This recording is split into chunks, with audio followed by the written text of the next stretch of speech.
नमस्कार, स्वागत है आपका डीबी लाइव के इस खास कार्यक्रम में। मैं हूं समीर आत्मज मिश्र। ईरान वार युद्ध की संभावनाओं को लेकर लगातार बातें हो रही हैं, लेकिन अब अमेरिका के राष्ट्रपति डोनाल्ड ट्रंप ऐसा लग रहा है कि इस लड़ाई से अब औपचारिक रूप से पीछे हट चुके हैं। उन्होंने संसद के स्पीकर को जो पत्र लिखा है उसमें उन्होंने कहा है कि जो लड़ाई 28 फरवरी को शुरू हुई थी, युद्ध विराम के साथ ही वो चैप्टर अब खत्म हो गया है। आगे संसद में यानी कांग्रेस में किसी प्रस्ताव की ज़रूरत नहीं है और अब इस लड़ाई में हम नहीं उलझ रहे हैं।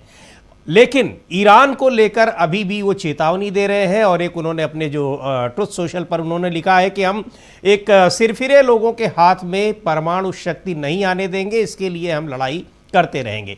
यानी अभी भी वो एक तरीके से आप पीछे भी हट रहे हैं और दूसरी ओर धमकी भी दे रहे हैं, लेकिन ईरान ने चेतावनी ज़बरदस्त दी है और कहा है कि हम अपने उस स्टैंड पर कायम हैं।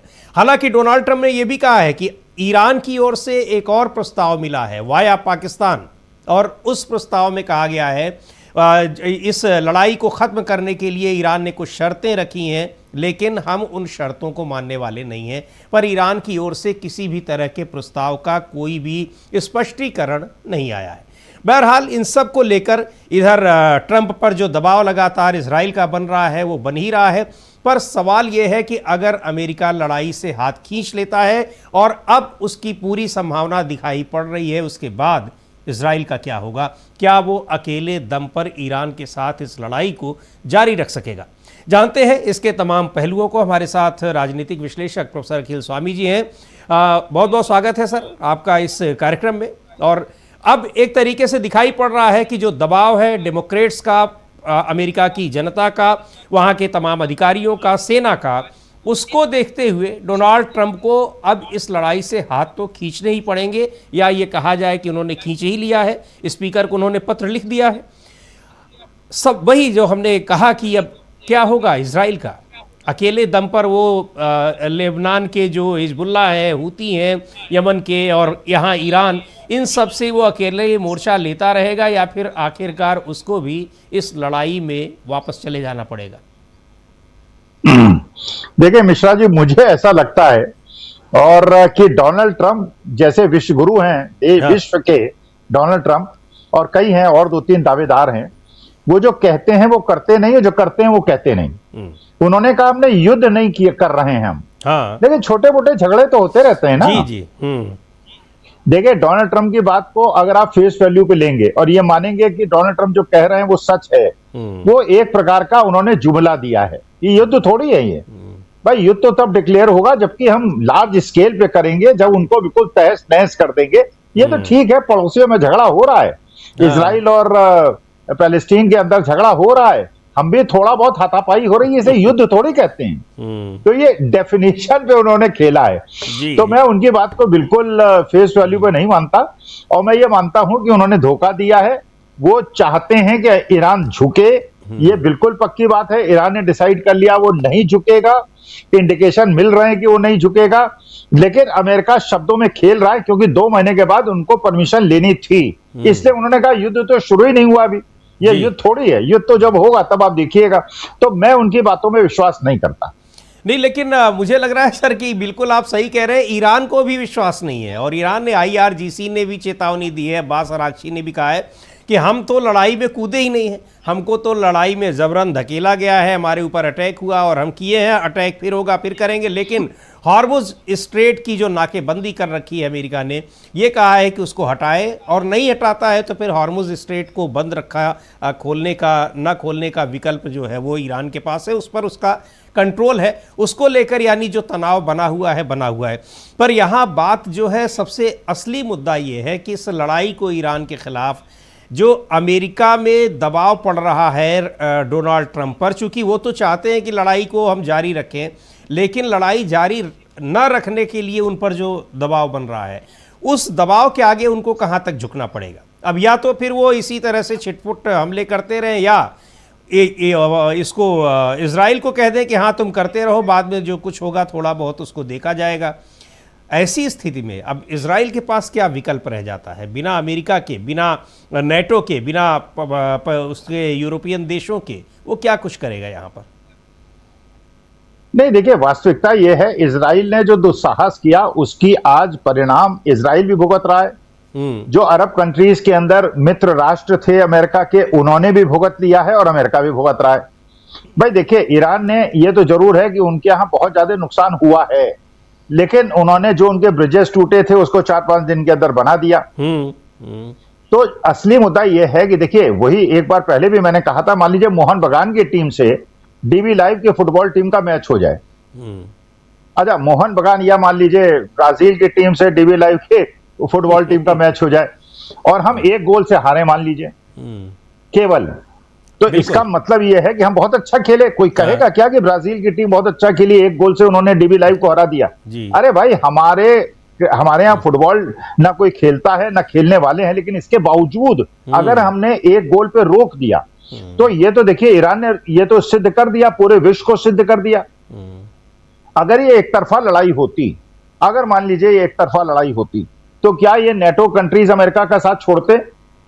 या अरब कंट्रीज में एक डिस्कंटेंट पैदा होता अमेरिका के खिलाफ? नहीं होता, क्योंकि जिस प्रकार से आपने देखा कि वेनेजुएला के अंदर हुआ, किसी ने एक शब्द नहीं बोला, जबकि अन्याय वो भी था, गलत वो भी था, लेकिन कोई नहीं बोला, क्योंकि उसमें अमेरिका ने सिद्ध कर दिया कि वो अपर हैंड उसका है, जो बोलेगा उसको भी ठोक देंगे। यहां क्या हो रहा है? यहां नेटो कंट्रीज ने छोड़ दिया, अरब कंट्रीज के जो अमेरिका के एयरबेसेस हैं उन्होंने छोड़ दिया, अमेरिका अलग थलग पड़ गया, अमेरिका के अंदर अलगाव हो गया, डेमोक्रेट्स उनके खिलाफ, देश की जनता उनके खिलाफ, सैन्य अधिकारी उनके खिलाफ, उनके खुद के सलाहकार उनके खिलाफ। तो इसका मतलब यह है, क्योंकि अगर लड़ाई लंबी खिंचती और जितनी लंबी खिंचती जाएगी उतना ट्रंप जो है आइसोलेट होता जाएगा। देखिए, ईरान की जनता को तो एक कम से कम ये संतोष है, और आपने देखा जब भी उनके प्रवक्ता आते हैं जो बात कहते हैं वो बड़े गर्व से कहते हैं कि हम तो कुर्बानी के लिए तैयार हैं, हमारा तो देश मरने के लिए तैयार है, औरतें बच्चे सब मरने को तैयार हैं। अब 10 करोड़ लोगों में अगर 2.5-3 करोड़ लोग ये कह दें कि हमें मार दो, हम मरने के लिए तैयार हैं, लेकिन सिर नहीं झुकाएंगे और लड़ेंगे भी और तुम्हें भी मारेंगे, तो ऐसी परिस्थिति में जो लूजर है, भाई लूजर तो वही है ना जिसको लोग महाशक्ति मानते थे, जिसे महाबली मानते थे। तो मेरे ख्याल से इसका जो असली मुद्दा यह है कि ईरान ने तो अपने जो स्ट्रेंथ थी उसको शो कर दिया, अच्छा अमेरिका की वीकनेसेस को भी शो कर दिया, पूरे वर्ल्ड को पता चल गया कि जो आप इनविंसिबल मानते थे अमेरिका को, ये इनविंसिबल नहीं है। ईरान अगर इतनी एक 10 करोड़ का कंट्री अगर इतना कड़ा मुकाबला कर सकता है, इसका माने वो बाकी भारत हो गया या ब्रिटेन हो गया या जर्मनी हो गया या फ्रांस हो गया, उनके सामने तो 5 दिन नहीं टिकेगा। जब 2 महीने के अंदर वो ईरान को नहीं झुका पाया तो बाकी महाशक्तियों के खिलाफ कैसे उन्हें वो करेगा? तो जो उसकी हनक थी वो खत्म हो गई, उसकी टशन खत्म हो गई। तो यही तो एक बहुत बड़ी मुश्किल है। लेकिन अब कदम खींचे तो मुश्किल, न खींचे तो मुश्किल।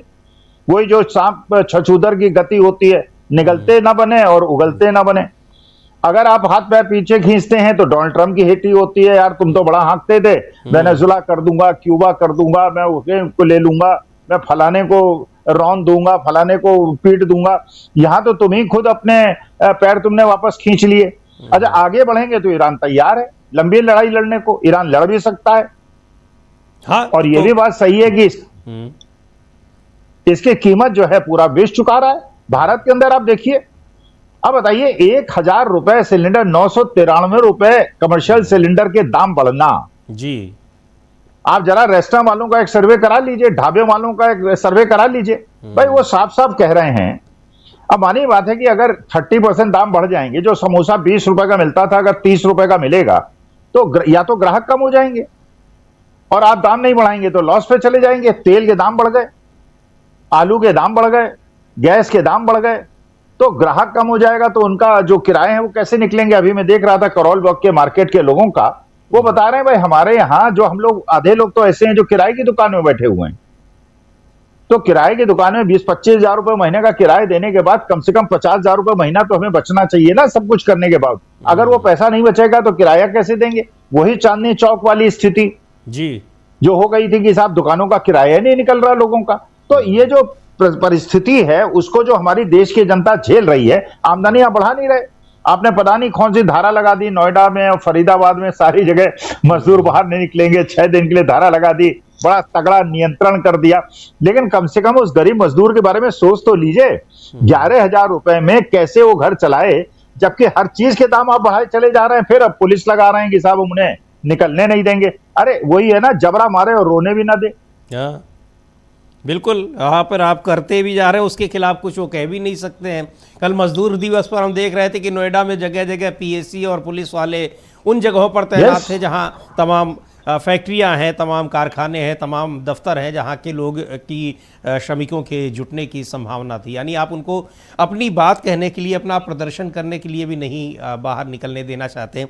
लेकिन सर अब ये इस लड़ाई को लेकर मान लीजिए अब डोनाल्ड ट्रंप इस युद्ध से फिलहाल हाथ खींचते हुए दिखाई पड़ रहे हैं, खींच लिया है उन्होंने।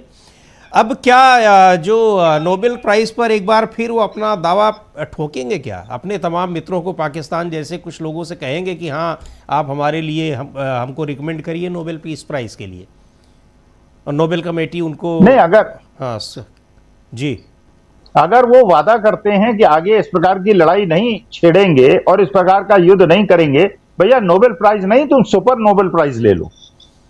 लेकिन जब 162 तुमने छोटी छोटी बच्चियों को तुम्हारे दोस्त इजराइल ने मारा था, उसकी निंदा तो करो। भाई ईरान क्या कह रहा है? ईरान कह रहा है अनप्रोवोक्ड वॉर थी, हमें कंपेंसेट कर दो जी, हमें को कंपेंसेट कर दो, चलो let us have a truce. लेकिन अगर आप ये सोचेंगे कि 162 बच्चों की मौत, उनके आयतुल्लाह की वो, उसके बाद धमकियां, एटम बम छोड़ दूंगा, फलाना कर दूंगा, ढिकाना कर दूंगा, तबाह कर दूंगा, पूरी नस्ल बर्बाद कर दूंगा, उसके बाद भी अगर तुम्हें नोबेल प्राइज मिलता है तो हम तो उसे लाइक नहीं करेंगे। भाई नोबेल प्राइज के तो वर्ल्ड में शांति के लिए बहुत लोगों ने प्रयास किया है, उनको मिल जाए। कहीं ऐसा ना हो कि आजकल डोनाल्ड ट्रंप के बड़े खासम खास हो रहे हैं वो मुनीर साहब, कहीं मुनीर साहब को ही ना वो शांति प्राइज दिलवा दें।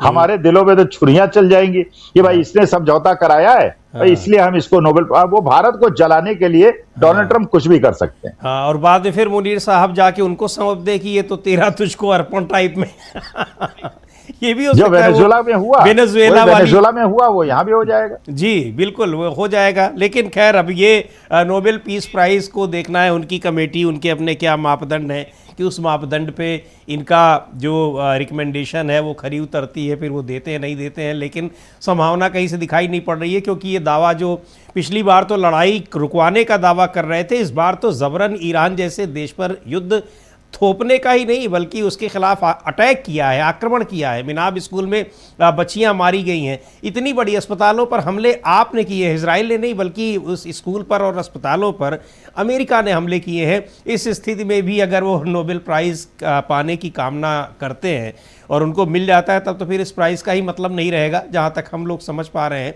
लेकिन जो स्थितियां सर बनती हुई दिखाई पड़ रही हैं, अब ये तो साफ हो गया है कि चाहे दबाव की वजह से, क्योंकि अमेरिका में डेमोक्रेट्स का दबाव है, रिपब्लिकन्स का यानी ट्रंप की अपनी पार्टी का दबाव है, वहाँ के आम लोगों का दबाव है, इस दबाव के पीछे स्थितियाँ और भी बहुत सारी हैं। लेकिन एक महत्वपूर्ण स्थिति ये भी है कि आप ईरान के सामने आपको झुकना तो पड़ा ही। और अभी जो जर्मनी के चांसलर का भी बयान आ रहा है कि आप ईरान की ताकत को नहीं समझ पा रहे हैं, अभी भी इतनी लड़ाई, 40 दिन की लड़ाई लड़ने के बाद, यह युद्ध विराम करने के लिए मजबूर होने के बाद भी आप उसको लगता है कि कमतर आंक रहे हैं।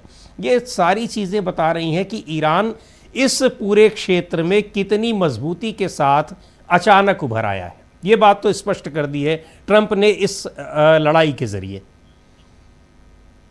नहीं देखिए, वो तो बिल्कुल सही बात है कि ईरान ने अपनी प्लानिंग कर रखी थी, 15-20 साल से लगातार उसमें लगा हुआ था, रूस और चीन का उसको समर्थन था। उसने अपनी सैन्य शक्ति इतनी ज्यादा चुपचाप बढ़ा ली थी कि भाई दुनिया को पता न चले कि मेरी ताकत क्या है, क्योंकि बहुत सारे बड़बोले लोग होते हैं, हमारे पास फलाना है, हमारे पास ठिकाना है, और इतना ज्यादा उसको शो कर लेते हैं कि विपक्षी उससे बेहतर अपने यंत्र संयंत्र तैयार कर लेते हैं।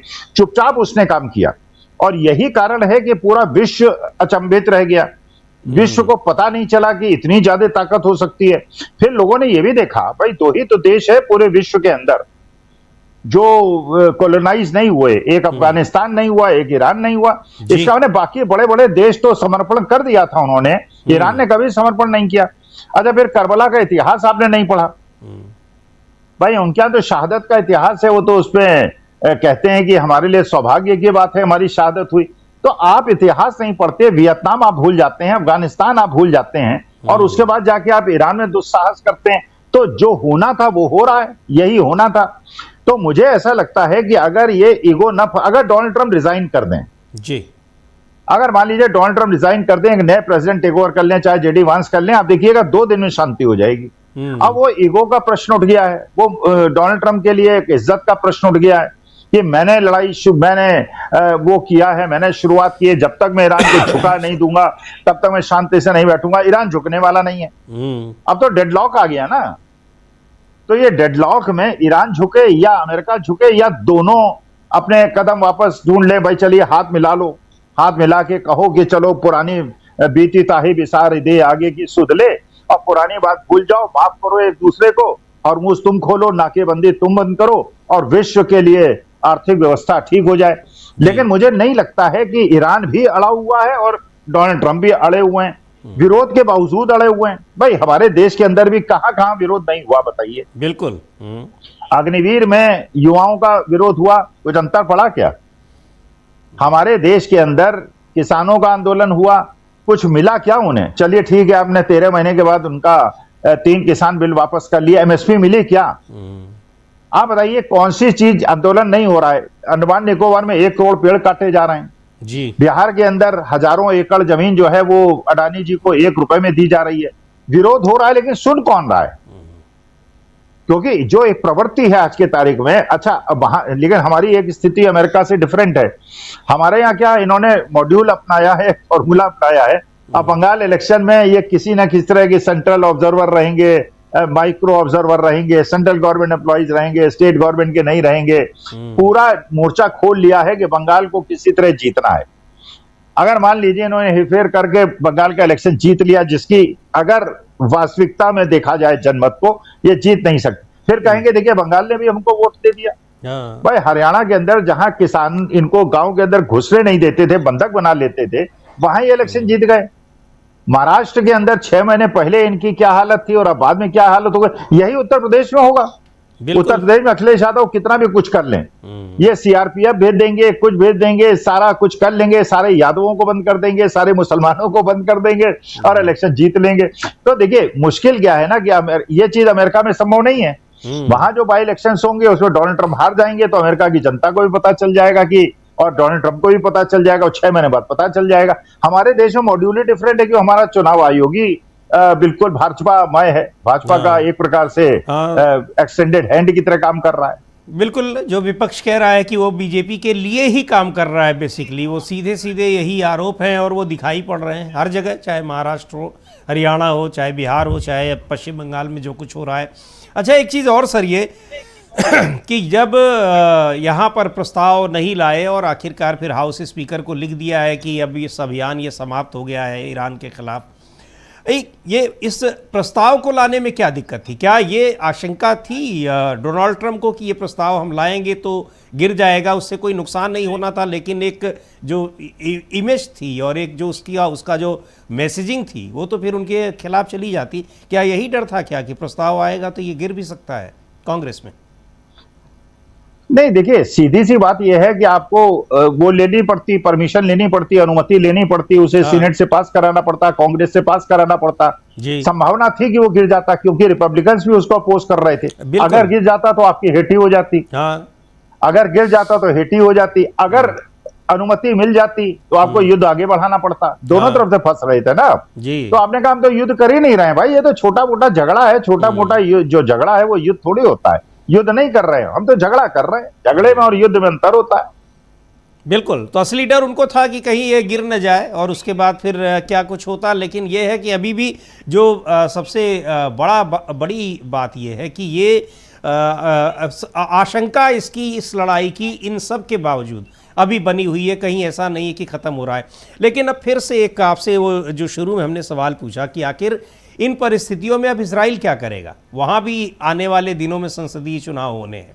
नेतान्याहू साहब बुरी तरीके से घिरे हुए हैं। कहा यह जा रहा है कि उसी चुनाव की वजह से ईरान के खिलाफ लड़ाई छेड़ने के लिए वो जल्दबाजी में थे भी। ट्रंप को भी इसीलिए इतना दबाव उन्होंने डाल दिया कि वो भी इस लड़ाई में कूदें। अब जब अमेरिका ही एक तरीके से इसमें शामिल नहीं होगा तो करेंगे क्या? उधर नेटो में तो फूट पूरी तरीके से पड़ी चुकी है। अब वहाँ से जर्मनी से अपनी सेना भी बुला ले रहे हैं, 5,000 सैनिकों को डोनाल्ड ट्रंप। अभी और भी बहुत कुछ देखने को मिलना है। इन परिस्थितियों में अब इजराइल की पोजीशन वहाँ पर क्या कुछ रह जाएगी मध्य पूर्व में? नहीं, देखिए, मुझे ऐसा लगता है कि ना ये लड़ाई खत्म होने वाली है। ये केवल एक पोस्चरिंग की है डोनाल्ड ट्रंप ने, इसका कोई मतलब नहीं है। इजराइल लेबनान पे अटैक करता चला जा रहा है, खूब अटैक कर रहा है। कहीं गोदी मीडिया बता रहा है वो 20 किलोमीटर तक अंदर घुस गया है, कहीं बता रहा है 50 किलोमीटर तक अंदर घुस गया है। तो अपना वो वॉर तो उन्होंने साइकोलॉजिकल वॉर छेड़ रखी है कि जैसे इजराइल को छुट्टे सांड की तरह छोड़ रखा है कि तुम लेबनान को खत्म कर दो। अमेरिका भी नहीं रुकने वाला है, ईरान भी नहीं रुकने वाला है। अगर ईरान को बहुत ज्यादा उत्तेजित किया गया तो और ज्यादा वो काउंटर अटैक करेगा। और मेरे को नहीं लगता कि युद्ध किसी भी स्थिति में रुकने वाला है। केवल एक पोस्चरिंग उन्होंने की है कि सीनेट और कांग्रेस की उनको परमिशन नहीं लेनी पड़े, इसलिए उन्होंने शब्दों का हेरफेर किया है कि युद्ध थोड़ी है, छोटा मोटा झगड़ा है। जी, यानी ये कहीं से अभी इसके रुकने की, ख़त्म होने की कोई गुंजाइश नहीं दिखाई पड़ रही है। इसका मतलब ये है कि अभी दुनिया को और भी ज़्यादा तेल की कीमतें में बढ़ोतरी देखनी है, परेशानियां देखनी। खाली तेल की ही बात नहीं है, बहुत सारी चीज़ों का एक्सपोर्ट इंपोर्ट हो रहा है। अब इन परिस्थितियों में जो हम लोग कई बार आप कह चुके हैं इस कार्यक्रम में कि जो सबसे ज़्यादा नुकसान उठाना पड़ रहा है वो भारत को उठाना पड़ रहा है। ये अलग बात है कि भारत में हमारे प्रधानमंत्री बिल्कुल बेफिक्र हैं, लेकिन वास्तव में नुकसान तो उठाना ही पड़ रहा है।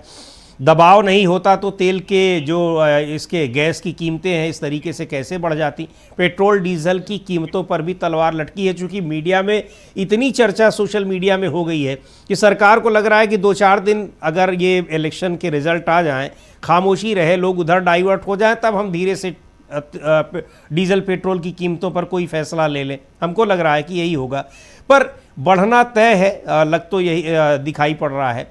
आखिर क्या कुछ अगले 4-6 महीनों में अगर स्थिति यही रहती है, हॉर्मुज़ स्ट्रेट बंद ही रहता है, तो क्या सीन देख रहे हैं आप अगले 6 महीने में?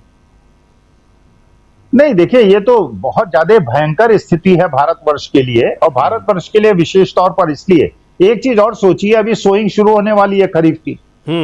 फर्टिलाइजर की शॉर्टेज हो जाएगी, क्योंकि फर्टिलाइजर और नेफ्था ये सब कुछ जो है उसी रूट से आता है, वहां ज्यादातर वहीं से आता है। तो फर्टिलाइजर की शॉर्टेज हो जाएगी। इस बार ये भी फोरकास्ट हो रहा है कि पानी भी कम बरसेगा और गर्मी भी ज्यादा होगी। अगर हमारे यहाँ फूड प्रोडक्शन कम हो गया तो 60% पॉपुलेशन उससे इफेक्ट हो जाएगी। ये जो छोटा मोटा दुकानदार है वो कैसे काम चलाएगा? जो ये मजदूर जिसके ऊपर आपने सीआरपीएफ और पीएससी लगा लगा के इनको सड़क पे निकलने से रोका है, भाई 11,000 में कैसे घर का खर्चा चलाएगा? तो ये जो विभीषिका है, इसकी जो समस्या है, इससे आप कैसे निपटेंगे? देश की जनसंख्या से आप कैसे निपटेंगे? या तो टैक्स कम कर दीजिए, आप 20 रुपए का टैक्स कम कर दीजिए और कहिए कि ठीक है हम अच्छा, फिर वो आपने सुनाई कि वो जो पेट्रोलियम मंत्री साहब है वो स्टेटमेंट दे रहे हैं, देखिए 4 साल से हमने पेट्रोल डीजल के दाम नहीं बढ़ाए। अरे महाराज, जब पेट्रोल जो इंटरनेशनल क्रूड प्राइस $30-40 के थे तब आपने 100 रुपए रखे थे। 50 लाख करोड़ अपने देश की जनता से लूटा है, बढ़ाए नहीं, आपको घटाने चाहिए थे। अच्छा, ये है प्रोटोकॉल, ये कहता है कि इंटरनेशनल प्राइसेस गिरे तो आप दाम गिराएं और बढ़े तो बढ़ाएं। जब गिरे तो आपने गिराए नहीं, पहले ही आपने हाईएस्ट लेवल पे रख दिए। अब मुश्किल ये हो गई कि वही वाली स्थिति पैदा हो गई। डॉक्टर मनमोहन सिंह के जमाने में जो $125 पर बैरल का तेल था वो 70 रुपए में देते थे, सब्सिडाइज करते थे। सब्सिडाइज करेंगे नहीं आप जो है जनता पे बोझ डालेंगे। अच्छा, जनता बेचारी वैसे ही पिसी हुई है, वैसे ही उसके घर के खर्चे नहीं चल रहे, गैस के दाम बढ़ गए, पेट्रोल के दाम बढ़ गए, डीजल के दाम बढ़ गए। जब डीजल के दाम बढ़ेंगे और पेट्रोल के दाम बढ़ेंगे तो उसके घर के खर्चे जो है वो सारे बढ़ जाएंगे, उसका सबका इफेक्ट आएगा और हर चीज पे उसके दाम बढ़ जाएंगे। उसका घर का खर्चा कैसे चलेगा?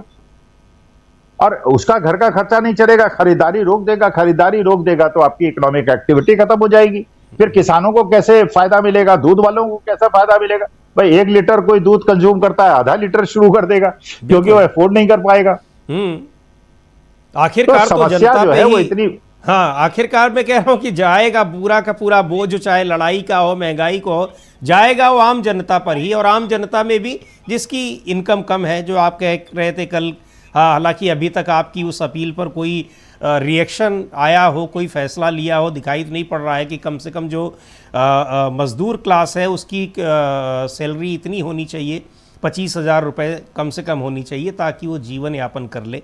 ये सुझाव आपने कल सरकार को दिया था, एक बार हम लोग फिर से उसको रिपीट कर दे रहे हैं कल श्रमिक दिवस के मौके पर प्रोफेसर अखिल स्वामी जी का सरकार को ये सलाह थी कि ऐसा कर दें। एक चीज़ और भी है जो हम लोग एक अगले 6 महीने की बात हमने की कि क्या कुछ आप सीन देख रहे हैं, तो सबसे बड़ी बात तो यही है कि महंगाई की मार ज़बरदस्त पड़ने वाली है और इसके बहुत सारे और इम्पैक्ट्स दिखाई पड़ेंगे। मध्य पूर्व की जो राजनीति है उस पर क्या असर आपको दिखाई पड़ने वाला है अगले 6 महीने में, वो चाहे ऑयल को लेकर हो, चाहे वो पॉलिटिक्स को लेकर हो, अमेरिका के साथ संबंधों को लेकर हो, किस तरीके से देख रहे हैं? नहीं, ये बात तो देखिए बिल्कुल स्पष्ट हो गई है, चाहे वो मिडिल ईस्ट हो, चाहे वो नेटो कंट्रीज हो, चाहे पूरा वर्ल्ड हो, उसने ईरान की ताकत को समझ लिया है। तो उस एरिया का जो बैलेंस था, जो पॉलिटिकल बैलेंस था, वो चेंज हो गया है। आज की तारीख में मानी बात है कि यूएई हो, सऊदी हो, बाकी कंट्रीज हो, वो ये समझ गए हैं कि Iran is a super power. जो अमेरिका से 2 महीने तक सीधे सीना तान के लड़ सकता है, वो देश भैया हमारे बूते का नहीं है। हम उससे पंगा लेना लिए तो अच्छा है। अमेरिका को तो ज्यादा नुकसान नहीं हुआ, अमेरिका को तो केवल आयुध का नुकसान हुआ, लेकिन वो तो बेच बाच के उसका कंपेंसेशन $1 ट्रिलियन गल्फ कंट्रीज से ले लेगा। सारा नुकसान तो गल्फ कंट्रीज का हुआ और एक दहशत पैदा हो गई गल्फ कंट्रीज के अंदर। अब भाई मानी बात है, अगर आप चाहें दुबई जाना, वैसे दुबई सेफ है, दुबई में कोई समस्या नहीं है, लेकिन अगर दुबई जाना चाहेंगे तो अपना प्रोग्राम आप कैंसिल कर देंगे कि नहीं? तो आपके दिमाग में डर होगा। बिल्कुल। तो आप कहीं भी जाना चाहेंगे, किसी भी देश में, आप बहरीन जाना चाहेंगे, आप कतर जाना चाहेंगे, आप सोचेंगे यार कहाँ पंगा पता नहीं, जबकि हो नहीं रहा होगा, वहां कोई अशांति नहीं होगी, लेकिन दिमाग में भय तो बैठ गया ना। तो उनका टूरिज्म इंडस्ट्री पूरी खत्म हो जाएगी। अच्छा, जैसे ही हमारा एक्सपोर्ट बाधित है, उनका भी एक्सपोर्ट बाधित होगा, उनका भी इंपोर्ट बाधित होगा। जो सेंट्रल पॉइंट उन्होंने बना रखा था अपना, वो भी उनका डिस्टर्ब हो जाएगा। तो इकोनॉमी तो सबकी अफेक्टेड है। बिल्कुल, इकॉनमी तो सबकी अफेक्टेड होगी और वहाँ पर, लेकिन इकॉनमी के अलावा जो आपने कहा वहाँ पर कि जो अमेरिकन सुप्रीमेसी थी, एक तो उसमें कमी आएगी और दूसरे ईरान का जो प्रभुत्व है उस इलाके में, वो प्रभुत्व कायम होता दिखाई पड़ रहा है। और यहाँ इस तरीके से अब पूरे लड़ाई का जो कुछ हुआ इस 2 महीने के भीतर, उसका जो सबसे बड़ा असर है प्रोफेसर अखिल स्वामी जी, वो यही लग रहा है कि ईरान को जो लोग भी कमतर आंक रहे थे, ईरान ने अपने को एक दुनिया के नक्शे में एक मजबूत स्थिति में वो है, इस चीज़ को साबित करके दिखाया है। अमेरिका और इजराइल के लिए इसी का दूसरी तरफ यानी इसका नुकसान हुआ है, उल्टा इसका हुआ है कि उनकी जो सुप्रीमेसी पूरी दुनिया में दिख रही थी या एक कह लीजिए कि वो बनी हुई थी, वो डैमेज हुई है। कम से कम युद्ध का और क्या असर होगा क्या नहीं होगा, लेकिन अगर हम एक वैश्विक व्यवस्था को देखें तो ये 2 महत्वपूर्ण परिवर्तन उसमें होते हुए दिखाई पड़ रहे हैं। नहीं, ये तो बिल्कुल। अच्छा, दूसरी बात ये है ना, कॉमन सेंस के हिसाब से देखा जाए कि भारत के हित में क्या है जी भाई। अगर भारत के हित में क्या ये है कि अमेरिका जो है वैसे ही तेल का बहुत बड़ा भंडार है, फिर उसने वेनेजुएला पे कब्जा कर लिया, फिर उसने गल्फ कंट्रीज के जितने भी कंट्रीज हैं उस पे उसने एयरबेसेस बना के उनको अपने अधीन कर लिया। अगर ईरान जैसा बड़ा ऑयल प्रोड्यूसिंग कंट्री भी अमेरिका के अधीन हो जाए और वेनेजुएला भी अंदर में हो जाए, बाकी अंदर है ही, रूस को तेल देने पे उसने बाधित कर दे, तो इसका माने तो मोनोपोली स्थापित हो जाएगी ना तेल के ऊपर। बिल्कुल भाई, इसका माने डोनाल्ड ट्रंप तो एक बिल्कुल वैश्य समाज के आदमी हैं, वो तो कहेंगे ठीक है $500 पर बैरल का खरीदो। अच्छा, हमारे देश के अंदर भी एक क्लास पैदा हो गई है, वो कहती है ठीक है हम तो मोदी जी को वोट देंगे, बीजेपी को वोट देंगे, चाहे 1000 रुपए लीटर का पेट्रोल बनाना पड़े। भाई, जो दाम बढ़े हैं सिलेंडर के, इसके बावजूद एक क्लास से जब लोगों ने जाके पूछा कि आपकी क्या प्रतिक्रिया है, भाई ठीक है मजबूरी है, विश्व में दाम बढ़ रहे हैं तो हम क्या करें। अरे महाराज, $50 पर बैरल के तेल पे आप $100 का पेट्रोल खरीद रहे थे, और मनमोहन सिंह के जमाने में $125 जो आज है दाम, उस पर $70 खरीद रहे थे। टैक्स बढ़ाए हैं गवर्नमेंट ने, और टैक्स बढ़ा के आपको लूटा है, टैक्स में कमी नहीं की है, इतना उन्होंने बफर अपने पास रखा हुआ है। लेकिन कुछ है श्रेणी हमारे देश में ऐसे भी लोग हैं, भूखे मर जाएंगे, सब कुछ हो जाएगा। बल्कि एक बिहार के अंदर एक स्कूल का मैं सुबह पढ़ रहा था सोशल मीडिया के अंदर, 165 बच्चे थे क्लास में, 165 के 165 फेल हो गए, एक भी बच्चा पास नहीं हुआ, क्योंकि वो सारे साल भर तो वही अपना कांवड़ यात्रा निकालते हैं या किसी मस्जिद के नीचे वो अपना शंख बजाते हैं, डीजे करते हैं या हंगामा करते हैं, पढ़ने लिखने पे ध्यान देना चाहिए ना देश के युवाओं को।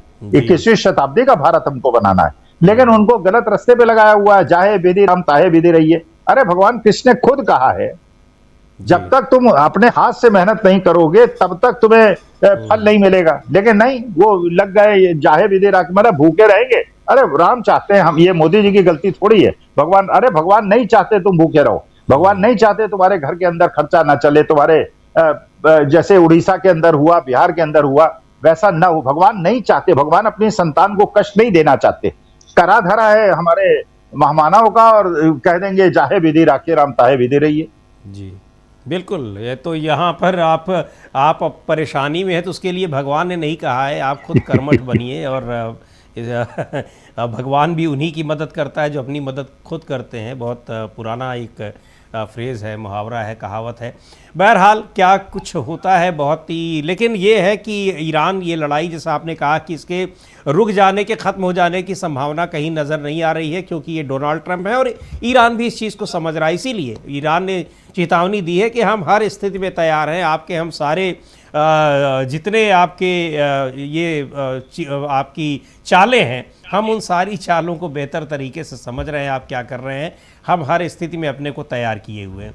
लेकिन उसका जो असर है, दूरगामी जो प्रभाव है, वो बहुत ही महत्वपूर्ण है। और वो प्रभाव ऐसा है कि वो ईरान के पक्ष में और अमेरिका इसराइल के विरोध में, विपक्ष में वो जाता दिखाई पड़ रहा है।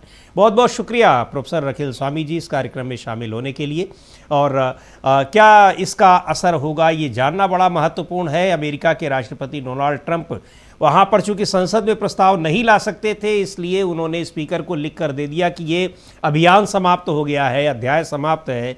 यानी ईरान के ख़िलाफ़ जो उन्होंने लड़ाई छेड़ी थी उसका अब वो आगे नहीं चलेगी, लेकिन आगे चल सकती है, इस बात की आशंका बराबर बनी हुई है। और ये बात इसलिए क्योंकि ट्रंप अपने ही बयानों से जिस तरह से आगे पीछे होते रहते हैं, और ईरान ने कहा है कि हमें अच्छे तरीके से मालूम है कि डोनाल्ड ट्रंप क्या कर रहे हैं और क्या चाहते हैं, क्या कर सकते हैं। हमारे हर स्थिति में तैयार है। देखते हैं क्या होता है। इस कार्यक्रम को अब यहीं समाप्त करते हैं।